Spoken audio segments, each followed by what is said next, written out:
అందరికీ నమస్కారం. Welcome back to our channel విజేత స్టడీ సర్కిల్. ఈరోజు మనం ఈ వీడియోలో ఆంధ్రప్రదేశ్ ఉద్యోగులు మరియు పెన్షనర్లకు పెరిగినటువంటి డిఆర్తో అక్టోబర్ జీతాలు పెన్షన్లు చెల్లింపు సంబంధించి ఆర్థిక శాఖ ఒక ఉత్తర్వులను విడుదల చేయడం జరిగింది.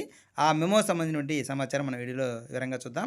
అంతకంటే ముందుగా మన ఛానల్లో ఉద్యోగులు మరియు పెన్షనర్లకు సంబంధించినటువంటి జీతాలు, పెన్షన్లు, డిఏ, పిఆర్సీ, సర్వీస్ మ్యాటర్ సంబంధించినటువంటి ప్రతి అంశాన్ని వివరిస్తూ విశ్లేషణ చేస్తూ 100% ఖచ్చితమైన తాజా సమాచారంతో వీడియో చేయడం జరుగుతుంది. అలాంటి వీడియోస్ కావాలనుకుంటే మన ఛానల్ సబ్స్క్రైబ్ చేసుకొని ఫాలో అవ్వండి. మీకు తెలిసిన వారికి తెలియచేయండి. ఇక ఆలస్యం చేయకుండా మన వీడియోలోకి వెళ్దాం. మనకి జియో నెంబర్ 6061 ఉద్యోగులు పెన్షన్లకు సంబంధించి డిఆర్ని 3.67% పెంచుతూ 37.31%తో జీతాలు అక్టోబర్ నుంచి అమలు చేస్తూ జీతాలు అక్టోబర్ మంత్కి సబ్మిట్ చేసేది ఈ కొత్త డిఏతో సబ్మిట్ చేయమని ఆప్షన్ కూడా మనకి ఎనేబుల్ కావడం జరిగింది. అయితే ఇది 20వ తేదీ జియోలు ఇది సంబంధించి రావడం జరిగింది. అయితే మనకి ఇంతకుముందే 17, 18 తేదీల నుంచి బిల్లు ఓపెన్ కావడంతో చాలామంది డీడీఓలు అక్కడక్కడ ఈ జీతాలకు సంబంధించి బిల్లు పాత డిఏతోనే సబ్మిట్ చేయడం జరిగింది. ఆ బిల్లులు ఎస్టీఓ గారు కొన్ని బిల్లులు అప్రూవ్ కూడా చేయడం జరిగింది. అయితే ఈ నేపథ్యంలో మనకి తర్వాత అందరూ సబ్మిట్ చేసిన తర్వాత 20వ తేదీన దీనికి సంబంధించి జియో నెంబర్ 60, జియో నెంబర్ 61 ఉద్యోగులకి పెన్షన్కి సంబంధించి రిలీజ్ కావడం జరిగింది.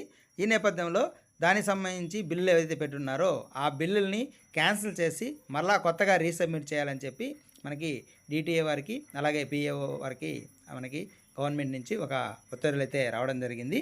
ఆల్రెడీ మనకి ఇక్కడ మొదటి పారాగ్రాఫ్లో 3.64% 1/1/2024 డిఏ శాంక్షన్ చేయకముందు ఎవరైతే ఈ సబ్మిట్ చేస్తున్నారో అవన్నీ కూడా రిటర్న్ చేయండి, క్యాన్సిల్ చేయండి అని వాళ్ళకి ఇచ్చున్నారు.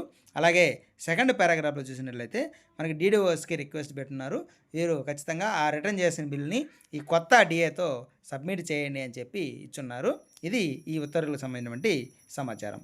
ఈ విధంగా మనకి ఖచ్చితంగా అందరికి కూడా ఆంధ్రప్రదేశ్లో ఉన్నటువంటి ఉద్యోగులు పెన్షనర్స్ అందరికి కూడా పెరిగినటువంటి కొత్త డిఏతోనే ఈ జీతాలు పెన్షన్లు చెల్లించడం అనేది జరుగుతుంది.